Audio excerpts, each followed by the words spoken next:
This is a gold bar, 400 ounces, roughly 27 pounds, worth $1.2 million at this morning's price. Central banks have stacked these in vaults for centuries, first as money itself, then as backing for paper money, then as a relic that supposedly didn't matter anymore. It matters again.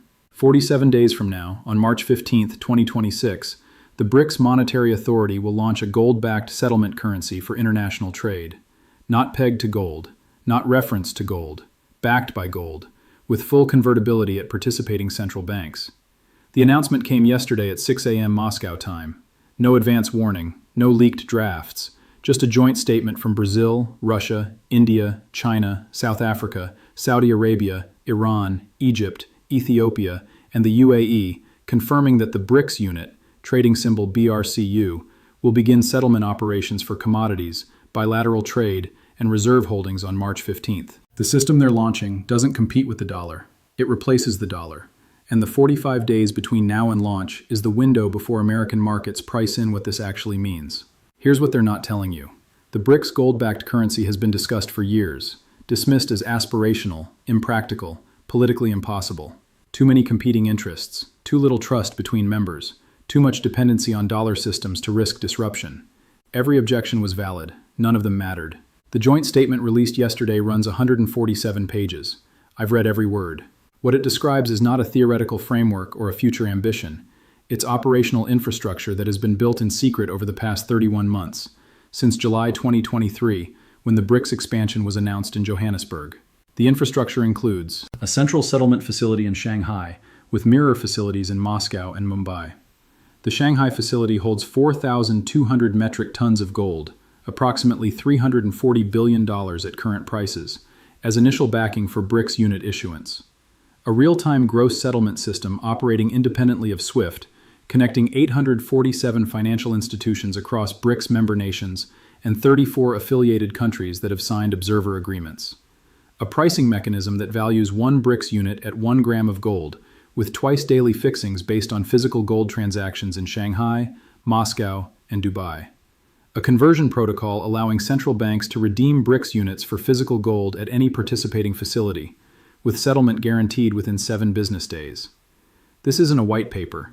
It's an operating manual for a parallel monetary system that goes live in 45 days. At 11:30 a.m. Eastern yesterday, I spoke with a former IMF official who has been tracking BRICS monetary developments for a decade. He agreed to speak anonymously. We knew they were building something. We assumed it was years away. The level of operational readiness in this document, the settlement infrastructure, the gold reserves, the institutional connectivity, this isn't possible unless they've been building in parallel while telling us nothing. I asked about the convertibility guarantee.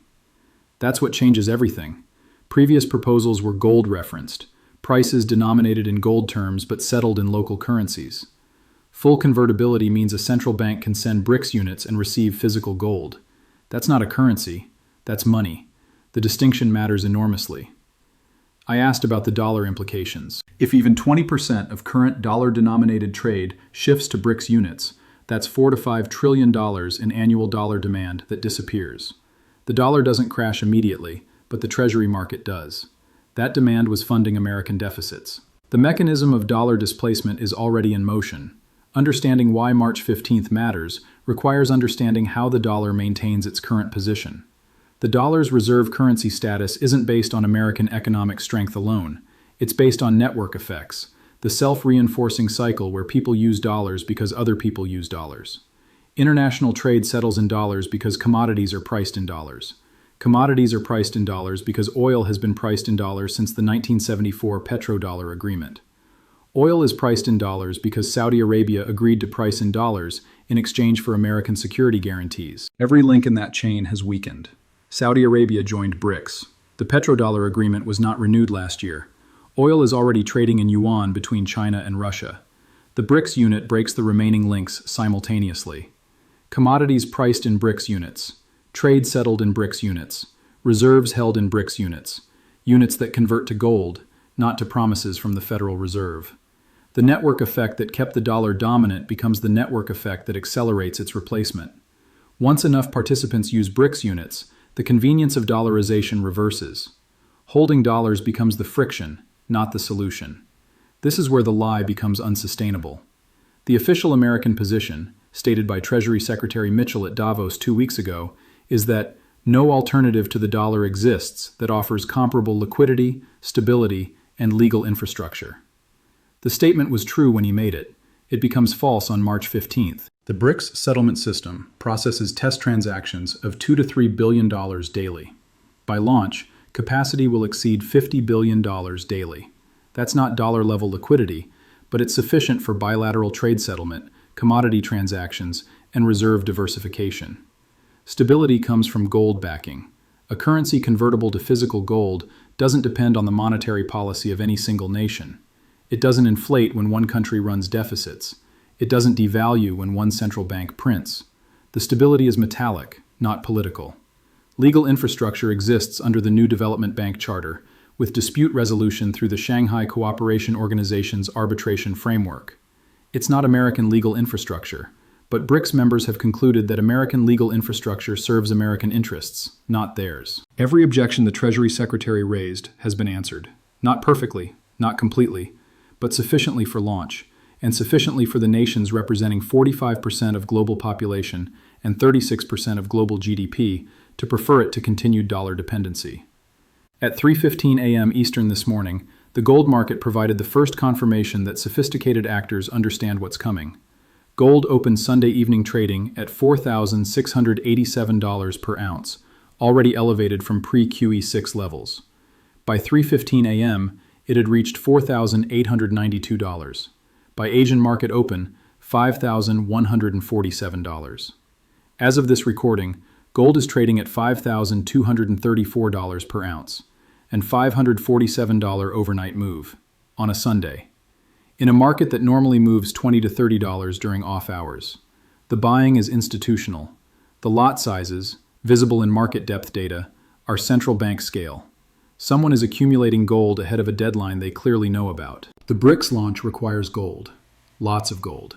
The 4,200 tons in Shanghai are initial backing, but the system's credibility depends on maintaining convertibility as usage scales.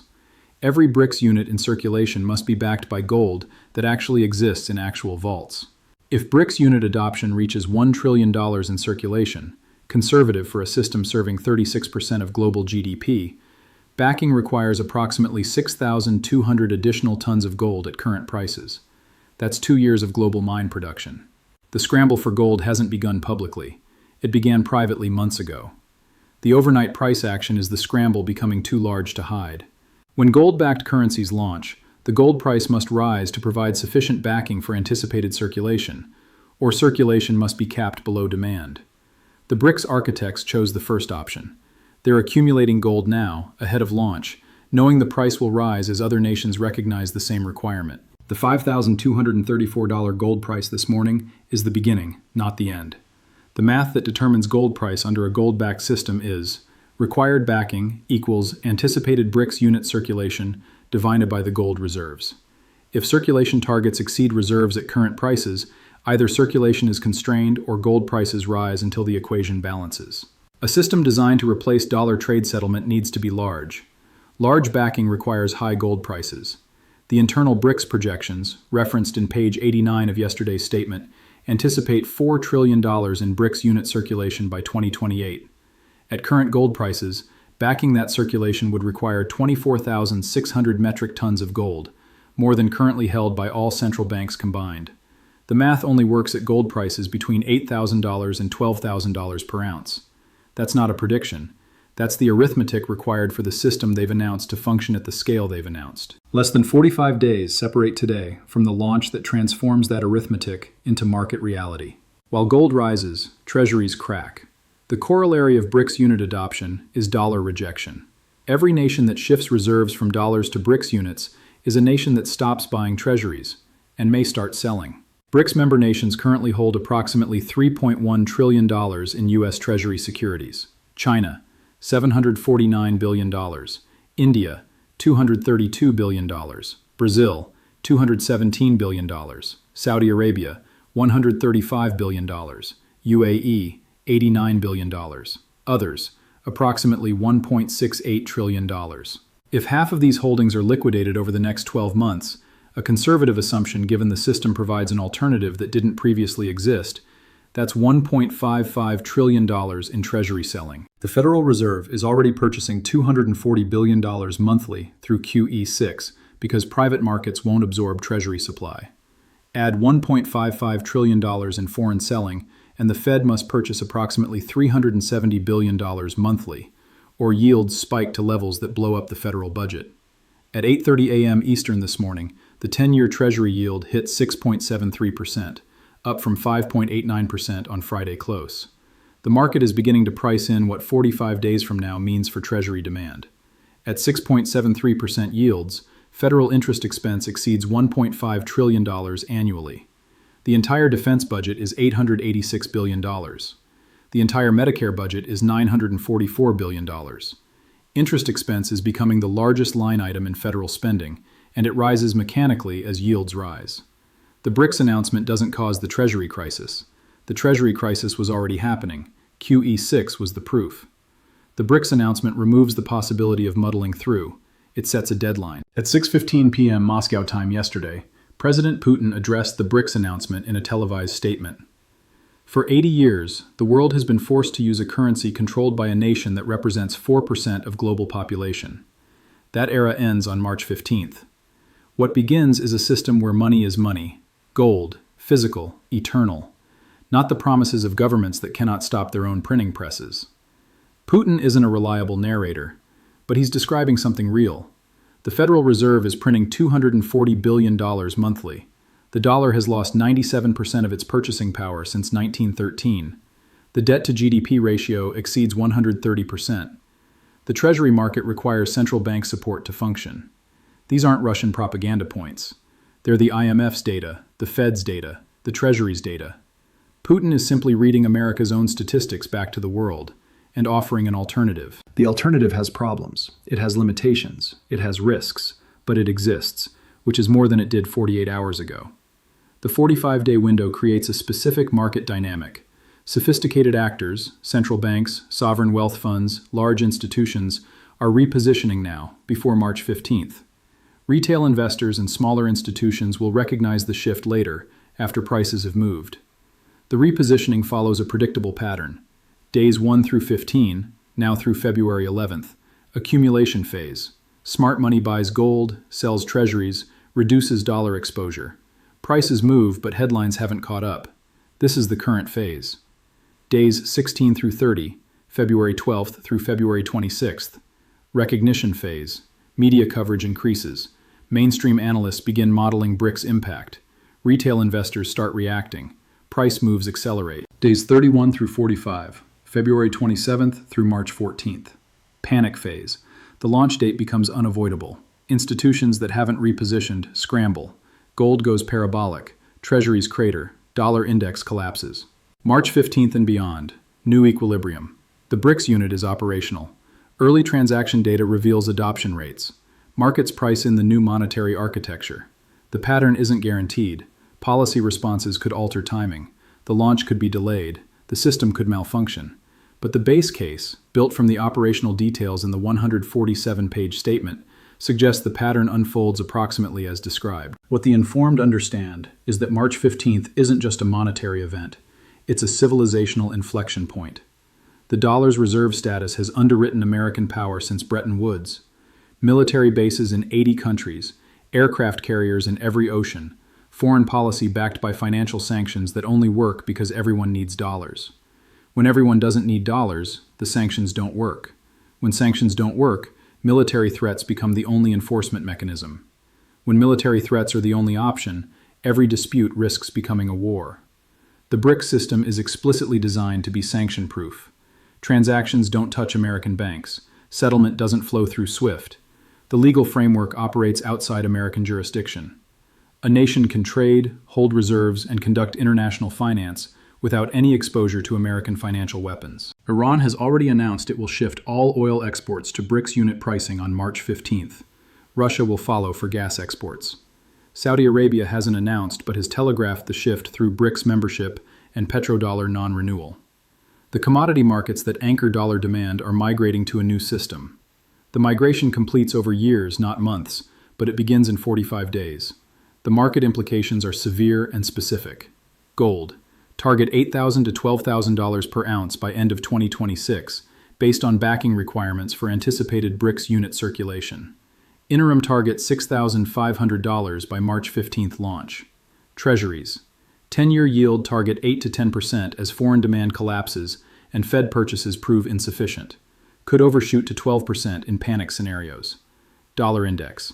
Target 78 to 82, currently 101.3, as reserve diversification accelerates. Multi-year decline to 65 to 70 as new equilibrium establishes. Equities. S&P 500 target 3,200 to 3,800, currently 4,847, as dollar weakness inflates imported input costs, higher yields compress valuations, and economic uncertainty reduces earnings. Real assets. Commodities, real estate, productive businesses all reprice higher in dollar terms as the dollar reprices lower in gold terms. The numbers are severe because the shift is structural. This isn't a recession that ends when central banks ease. This is a monetary architecture change that repositions the United States from financial hegemon to large debtor nation that must compete for capital like everyone else. The gold bar weighs 27 pounds. It's been money for 5,000 years, longer than any government, any currency, any financial system has existed. Civilizations have risen and fallen while gold remained gold. The dollar has been the world's reserve currency for 80 years, a remarkable run. An era that reshaped global commerce, enabled American prosperity, and created the world we live in. That era ends in 45 days. Not completely, not immediately. The dollar will still exist. Americans will still use it. International trade will still partially settle in dollars for years, perhaps decades. But the monopoly ends. The alternative launches. The choice that didn't exist, between dollar dependency and something else, becomes real. When choices become real, behavior changes. When behavior changes, markets reprice. When markets reprice, wealth transfers. The wealth transfer is already beginning. Gold at $5,234 this morning versus $4,687 Friday. Treasuries at 6.73% versus 5.89%. The dollar index at 99.7 versus 101.3. The moves look modest. They're not. They're the first ripples of a wave that arrives on March 15th. The people who positioned ahead of the wave, the central banks accumulating gold, the institutions selling treasuries, the investors rotating to real assets, will navigate the transition with wealth intact. The people who didn't position, who trusted that the dollar's dominance was permanent, that treasury yields would stay manageable, that the system would continue as it always had, will discover that 80 years isn't forever. March 15th, 45 days. The BRICS unit launches. The gold backing activates. The convertibility guarantee goes live. And the silent dollar collapse. Silent because it's happening in central bank reserve reports and institutional positioning, not yet in headlines, becomes impossible to silence. The gold bar weighs 27 pounds. It survived every monetary system humans have ever created. It will survive this transition too. The question is whether your portfolio will survive with it. 45 days. The clock is running. The gold is moving. The dollar's monopoly is ending. What happens next is arithmetic, cold, mechanical, indifferent to politics or preferences. Position accordingly. Or don't. The arithmetic works either way. It just works differently depending on which side of it you're standing. 45 days. March 15th. The Ides of March. Shakespeare would appreciate the symbolism. The markets will appreciate the reality.